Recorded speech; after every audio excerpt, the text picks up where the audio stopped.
Hi, I'm going to try a second video announcement or a video supplement to what's going on in class. A few people were away on Thursday, and right at the end I was showing a variety of documents that might be worth reviewing. I've also added a couple of documents last night, I guess Saturday night, and I wanted to point those out to you because I think they will be helpful in completing the assignment. So I'm starting with our Blackboard main page.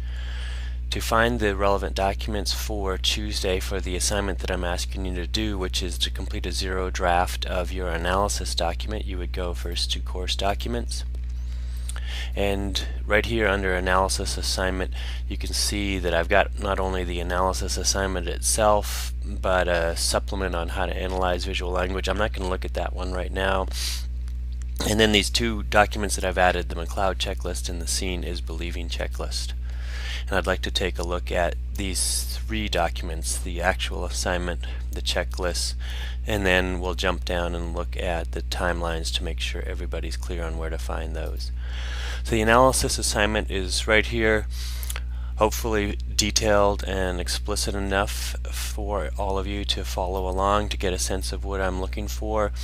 I think these 4 steps in here, 5 steps in here are really key to the assignment. For the zero draft, I would encourage you to just focus on describing the model that you're analyzing, describing the timeline that you're analyzing, and providing the formal analysis as generated from McLeod by following McLeod's concepts and by following Berger, especially chapters 3 and 4, which I'm also asking you to read for Tuesday.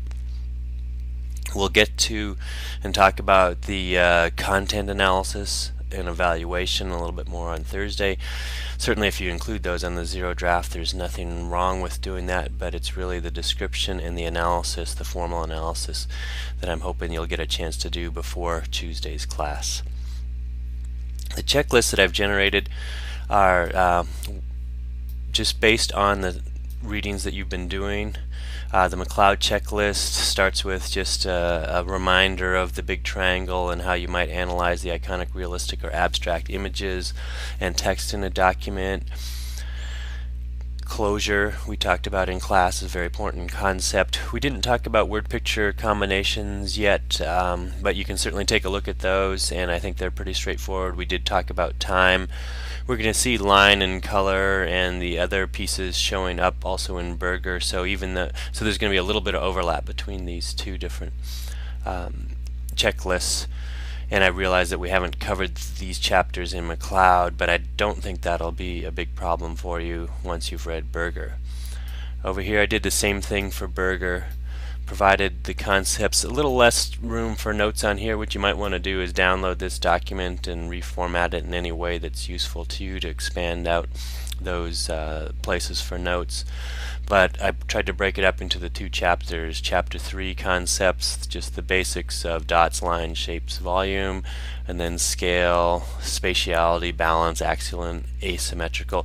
So what you're going to need to do, maybe more so with this one than the other one because we haven't talked about it, is make sure that you understand what Berger means by these different concepts. His discussion of axial and asymmetrical, for example, is really useful and interesting, I think. See what he means about lighting this flat in chiaroscuro, if I'm pronouncing that right. What he means by these different concepts related to color.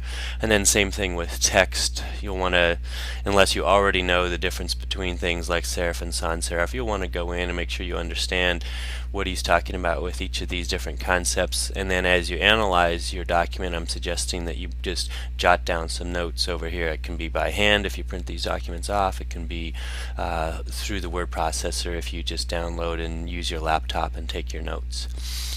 So what I'm suggesting is that before Tuesday, before you write your zero draft, actually, you get familiar with the assignment, you take a look at the checklists, you use the checklist to help you do a formal analysis of the timeline that you've chosen, and I would really encourage you to use these and jot down notes here so that you're going to generate a lot more notes and a lot more material than you're actually going to need for the final analysis. But in doing so, you're going to be really thorough in analyzing your timeline. You're not just going to respond based on an initial gut impression. Those are going to be important, and we don't want to deny those, but part of the aim of a class like this is to give you a variety of concepts for analyzing documents and a variety of concepts that eventually you'll be also able to use when you design documents. So generate your notes here, and then once you've got all these notes, I think you should be able to produce your zero draft in an hour and a half or 2 hours, just sitting down and working through your notes, ignoring things that don't seem particularly important to your timeline and focusing in on the qualities that are important and that deserve emphasis and analysis. Also, please note up here that Berger has checklists like this of his own that are quite useful, especially this one on typography will be relevant for what you're doing. The analyzing print advertisements could probably be adapted to analyzing timelines. Okay, so that's sort of the note-taking process. There's still this question of what am I supposed to be analyzing? And over here I've got I'll show this first. This is the guide to wired timelines. And so what you could do is take a look at this particular guide and see the little definitions. And so maybe you were a Donkey Kong player in an earlier year and you're interested in this Miyamoto milestones, and you can see that it's a loose timeline of video game characters that he invented, and you think, okay, that looks pretty interesting. I'd like to analyze that. There's two ways you can get at it. You'd go back to Blackboard, you'd go into timeline materials, you'd go into the wired timelines, and then you'd go to the wired timelines document for analysis. You could go directly to that file and open that up.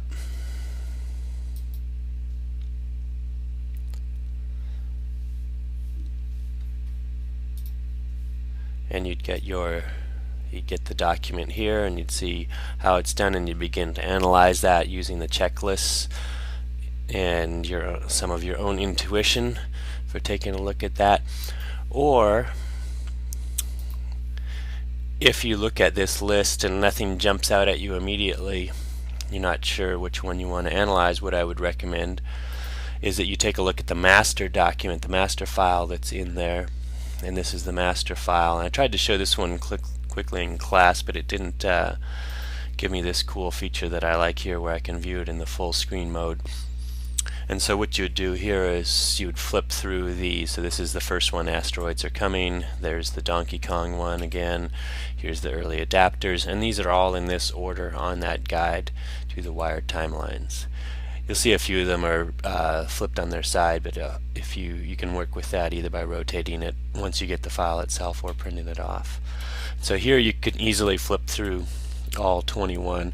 A couple of them, like how Pong invented the internet, is a 2-pager. So you might need to flip back and forth between that one, but most of them, as you can see, are 1-pagers. There's another 2-pager.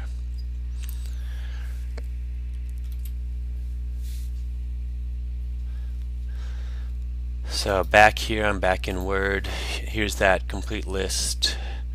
I guess it's actually up to 22 possible timelines. No, sorry, 21 plus the master file.